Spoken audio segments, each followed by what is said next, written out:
सत्कार योग प्यारी सत्संग प्यार से कहना। सर्वप्रथम मुख्यमंत्री पर विराजमान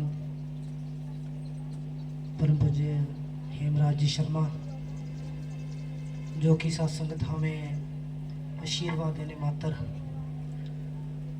लगभग 20-22 घंटों का सफ़र सत्संग तय कर आए हैं, जो हमारे लिए एक सत्संग टूरिस्ट प्लेस भी है।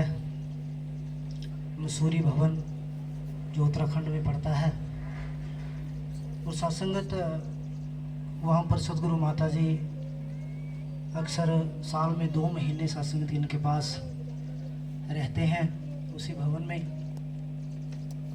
और सत्संगत आप सभी अंदाज़ा लगा सकते हो कि ये महात्मा कहाँ तक हमें सत्संगत ले जा सकते हैं, कितना इनका जीवन होगा सत्संगत, कैसे कैसे भाव आज हमें सत्संग श्रवण करने को मिलेंगे। सत्संगत जिस प्रकार इस प्रांगण में जो भी वक्ता सत्संग बोल कर गए हैं, भजनों द्वारा रचनाओं द्वारा, उन्होंने सत्संगत एक ही मकसद था उनका कि इस ईश्वर को जानना, इस ईश्वर की प्राप्ति करना। और सत्संगत आज संसार अपने अपने तौर तरीक़ों से इस ईश्वर को जानने की कोशिश कर रहा है, लेकिन सत्संगत सदगुरु माता सुदीक्षा जी, ये निरंकारी मिशन सत्संगत एक ऐसा मिशन है जो ना कि सत्संग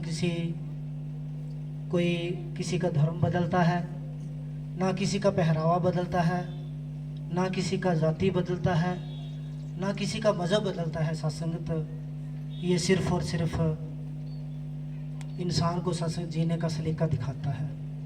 जैसे सत्संगत हम अपने जीवन में कई बार ऐसा होता है कि हमारे घर में सत्संग कोई LIC का एजेंट आ जाता है, और वो सत्संगत हमें अपनी सेफ साइड के लिए सत्संगत एक मशवरा देता है कि आप भाई साहब जी, आप ड्राइविंग करते हो, आप अपनी सेफ साइड के लिए एक LIC बीमा करवा लो।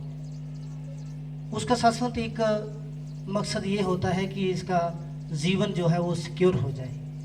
इसी प्रकार सत्संगत हमारे जीवन में ये ब्रह्म ज्ञान सत्संगत उस LIC जीवन बीमे की तरह है सत्संगत, जिस प्रकार हम इसे लेकर सिक्योर हो जाते हैं। सत्संगत एक इंसान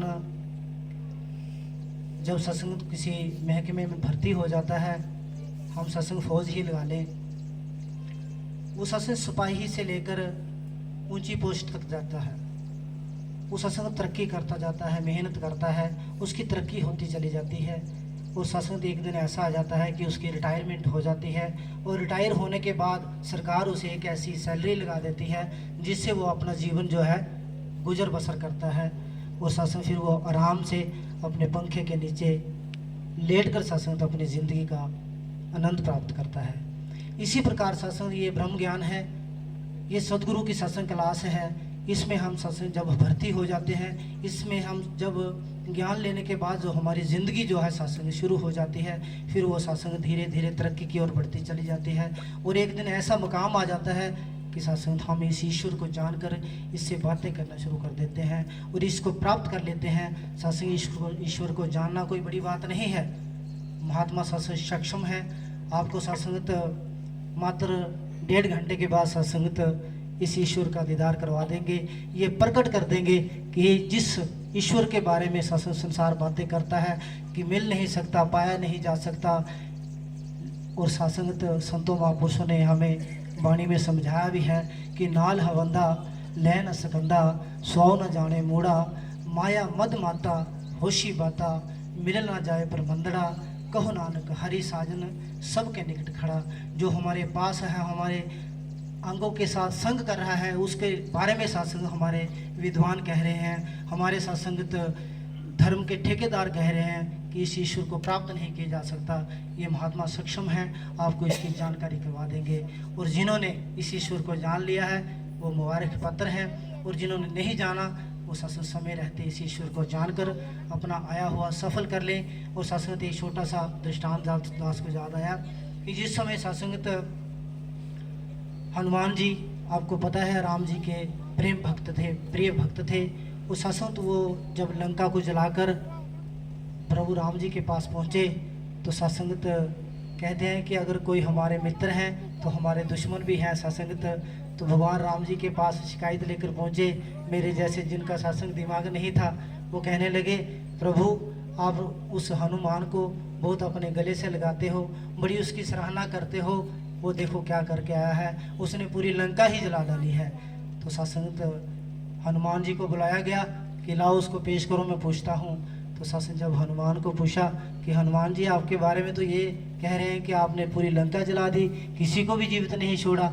तो सत्संग कहना उसका उत्तर सत्संग क्या था कि कहने लगा प्रभु मैं तो मुर्दों को जलाकर आया है। आप स्वयं कहते हो कि जो इंसान इस ईश्वर को नहीं जानता, इसकी प्राप्ति नहीं करता, उसके बाद मेरी पूजा नहीं करता, वो एक मुर्दा है, मुर्दे के समान है। मैं तो मुर्दे जलाकर आया हूँ, एक ही मुझे वहाँ पर एक इंसान मिला, उसको मैं साथ लेकर आया हूँ। तो आप सभी जानते हो कि विभीषण जी जो थे वो ससुर रावण के भाई थे, उन्होंने इस ईश्वर को जाना था, प्रभु राम को स्वयं परमात्मा मानते थे। तो सत्संग उनका नाम आज भी दर्ज है। तो सत्संग रावण जो कि सत्संगत इतने वेदों का ज्ञाता होते हुए भी, सब कुछ जानते हुए भी आज उसका कोई भी नाम लेकर राजी नहीं है।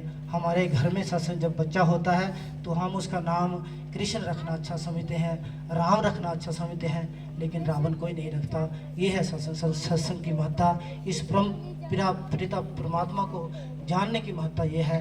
तो आओ सत्संग आज समय मिला है तो इस ईश्वर को जानकर अपना जीवन जो है सफल बना सके। प्यार से कहना बही प्राप्त मानुष बिहरिया